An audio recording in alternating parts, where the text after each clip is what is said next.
Today, these are your Tribune highlights for Thursday, February 19th, 2026, brought to you by your Daily Bahamas headlines, especially for people on the go and those who are visually impaired.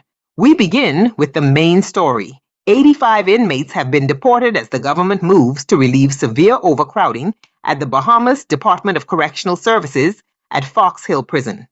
National Security Minister Wayne Monroe confirmed that the deportations were primarily non-violent foreign nationals, many of whom had served a portion of their sentences. The prison population had climbed to 1,801 inmates, including undocumented migrants, creating significant strain on facilities, staffing, and resources. Officials say the prerogative of mercy was used in some cases to facilitate early release prior to deportation. The move is intended to reduce pressure on the system while broader reforms continue, but it also raises ongoing questions about immigration enforcement, sentencing, and long-term prison capacity planning.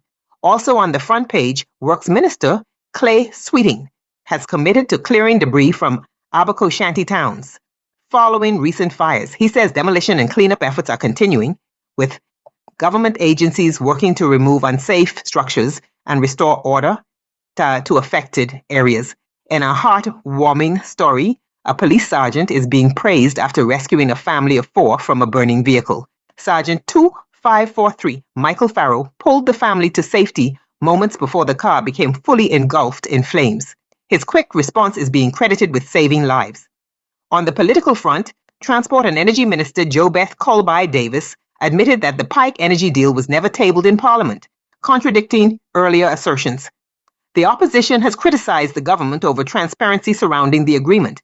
Meanwhile, FNM leader Michael Pintard says his party will continue campaigning during the Lenten season while pledging to respect the observance. In other news, PLP Chairman Fred Mitchell has blasted commercial banks over check delays and what he describes as poor service, raising concerns about customer experience and access to funds. Turning to page 4, the Tribune reports that World Famous has rejected a reunion bid from the Way Forward Valley Boys faction, keeping divisions within the Junkanoo group unresolved. Now, to the business section. The lead story highlights a major proposal for Governor's Harbor in Eleuthera.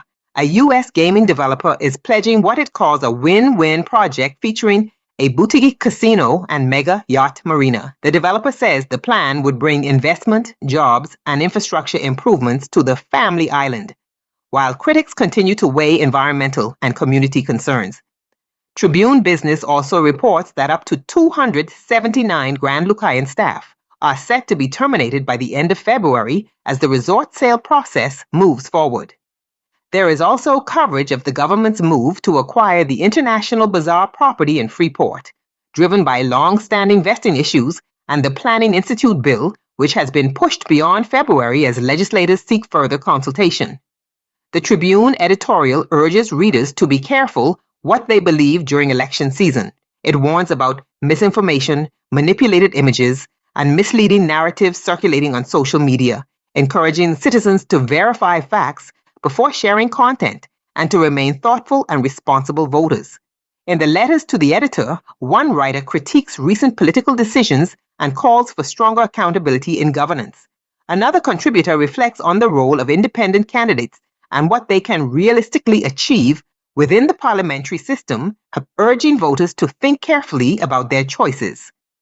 Also, in today's edition, there is coverage of Ash Wednesday observances across the country, marking the beginning of the Lenten season. For full details on these stories and many more, be sure to purchase a copy of the Tribune or visit their website to read the full and additional stories in today's edition. That wraps up your Tribune highlights for today. Remember, an informed nation is an empowered nation. Stay informed, stay engaged, and stay thoughtful. Enjoy your day. Be blessed and be a blessing.